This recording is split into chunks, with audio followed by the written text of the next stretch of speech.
Acupressure की विधि या acupressure देने की विधि।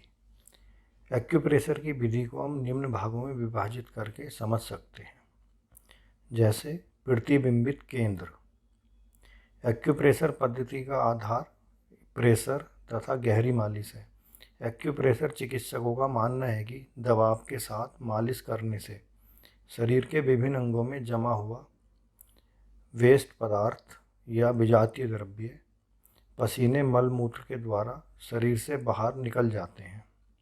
एक्यूप्रेशर गहरी मालिश से तात्पर्य पैरों, हाथों, चेहरों तथा शरीर के कुछ विशेष केंद्रों पर दबाव डालना है। इन विशेष केंद्रों को ही रिफ्लेक्स सेंटर या रेस्पॉन्स सेंटर कहते हैं। रिफ्लेक्स सेंटर या रेस्पॉन्स सेंटर को ही हिंदी में प्रतिबिंबित केंद्र या प्रतिबिंब केंद्र कहा जाता है। रोग की अवस्था में इन प्रतिबिंब केंद्रों पर दबाव देने पर दर्द महसूस होता है।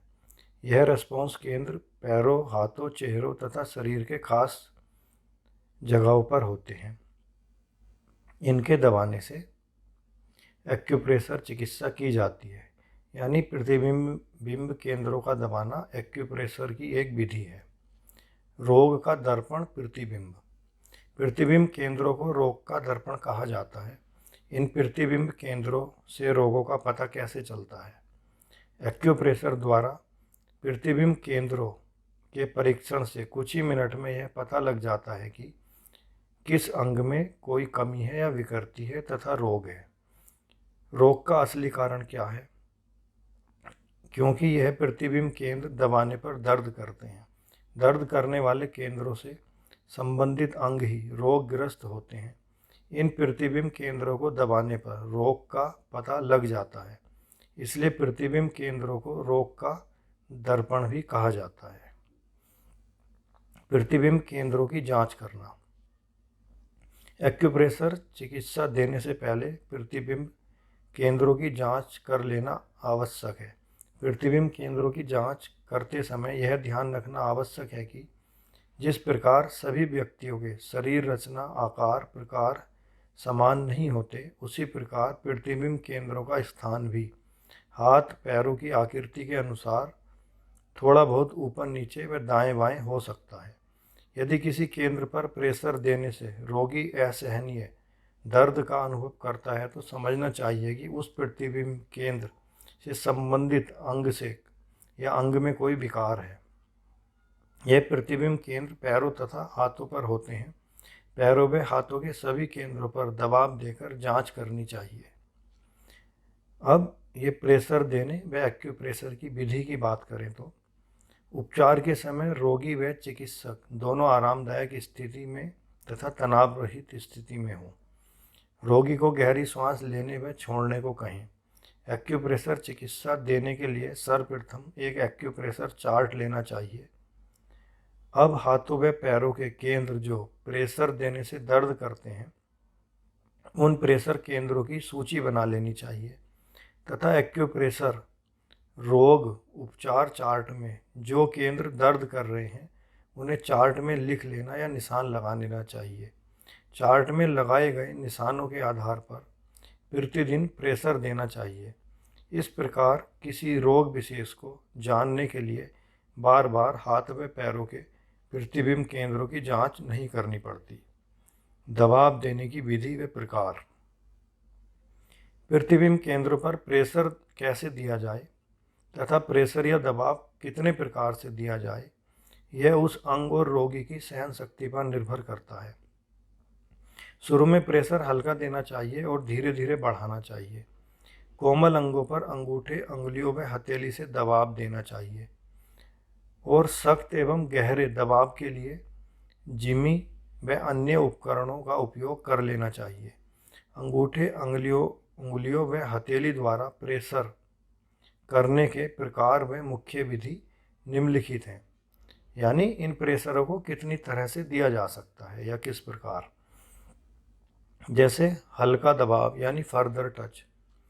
यह नाजुक जगहों पर एक उंगली या अंगूठे से बिल्कुल हल्का दबाव देना चाहिए। इस हल्के दबाव देने को फर्दर टच कहा जाता है। फिर है सामान्य दबाव, नेचुरल प्रेशर। शरीर पर कोई जगह सामान्य दबाव अंगूठे अथवा अंगुली से ही देना चाहिए और उतना ही देना चाहिए जितना रोगी सहन कर सके। 2 उंगलियों का दबाव डबल फिंगर प्रेशर। एक उंगली के ऊपर दूसरी उंगली रखकर फिर दोनों उंगलियों से दबाव देना चाहिए। हथेली का दबाव यानी पाम प्रेशर। शरीर के किसी अंग विशेष पर एक हथेली से दबाव देना चाहिए। दोनों हथेलियों का दबाव डबल पाम प्रेशर। एक हथेली के ऊपर दूसरी हथेली रखकर यह दबाव दिया जाता है। पूरे शरीर का दबाव बॉडी वेट प्रेशर। दोनों हथेलियों द्वारा पूर्ण शरीर का दबाव देने को पूरे शरीर का दबाव कहते हैं। यह पूरे दोनों हथेलियों से पूरे शरीर पर धीरे धीरे दिया जाता है। रोटेटिंग अंगूठे या जिमी द्वारा किसी एक दिशा में घुमाते हुए दबाव देना रोटेटिंग कहलाता है। मुख्यतः यही विधि प्रयोग में लाई जाती है। घुमावदार दबाव 2 प्रकार का होता है। घड़ी की दिशा में किसी अंग की क्रिया को उत्तेजित करने के लिए या घड़ी की सुई की दिशा में यह दबाव दिया जाता है, तथा घड़ी के विपरीत दिशा में किसी अंग की क्रिया को कम करने के लिए घड़ी की विपरीत दिशा में दबाव दिया जाता है, यानी एंटी क्लॉक और clockwise pressure. Push and pull technique किसी बिंदु पर दबाव देना व छोड़ना, इसी क्रिया को इसमें बार बार दोहराया जाता है। इसी को पुश एंड पुल टेक्निक कहते हैं। फिर है रबिंग। किसी बिंदु पर घिसते हुए दबाव देना रबिंग कहलाती है। स्टडी एंड डीप किसी बिंदु पर लगातार दबाव देना स्टडी एंड डीप कहलाता है। माउंटिंग एक के ऊपर अंगूठा रखकर दबाव देना, यह माउंटिंग कहलाता है। स्लाइडिंग अंगूठे, उंगली तथा जिम्मी को सरकाते हुए दबाव देने को स्लाइडिंग कहते हैं। फिर है प्लकिंग। हल्का पकड़ते हुए जैसे फूल चुनते हैं उस तरह दबाव देने को स्लाइडिंग कहा जाता है। इन सभी विधियों को हम निम्न चित्रों के अनुसार भी समझ सकते हैं। चित्र देख करके किस प्रकार दबाना है यह समझने में आसानी होती है। यदि एक्यूप्रेशर की विधि से उपचार करते हुए कुछ मुख्य बातें भी ध्यान रखनी चाहिए। जो मुख्य आवश्यक बातें क्या हैं वह निम्नलिखित हैं। जैसे एक्यूप्रेशर विधि के अंतर्गत इन सब बातों को जानना आवश्यक है कि बिंदुओं को पहचाना कैसे जाए, उस बिंदु पर दबाव कितना दिया जाए, देने से पहले, प्रेशर देने के बाद क्या किया जाए इत्यादि। इसके अंतर्गत जो मुख्य बातें आती हैं वह निम्नलिखित हैं। जैसे प्रत्येक एक्यूप्रेशर बिंदु पर एक समान दबाव दें जितना रोगी सहन कर सके। दिन में 2-3 बार संबंधित बिंदुओं पर दबाव देना चाहिए। दबाव देते समय यदि एक्यूप्रेशर बिंदु के आसपास सूजन या लाली दिखाई पड़े तो आवश्यकता से अधिक दबाव देना बंद कर देना चाहिए। दबाते समय अंगूठे को स्थिर रखते हुए थोड़ा घुमाव रखना चाहिए। ध्यान रखें कि एक बिंदु पर तब तक दबाव दें जब तक वहाँ पर थोड़ा दर्द अनुभव न हो। यह भी ध्यान रखें कि फिर दबाव तभी देना है जब तक पीड़ा समाप्त न हो। उस स्थान पर पीड़ा या दर्द समाप्त होने का अर्थ है रोग का समाप्त हो जाना। यदि रोज़ दबाव न दिया जाए तो एक दिन छोड़कर भी दबाव दिया जा सकता है। किसी भी स्थान पर अधिक देर तक या बार बार प्रेशर देना उचित नहीं है। किसी पीड़ा या रोग को ठीक करने के लिए प्रयास व उत्साह आवश्यक है, लेकिन अतिरिक्त उत्साह दिखाना ठीक नहीं है।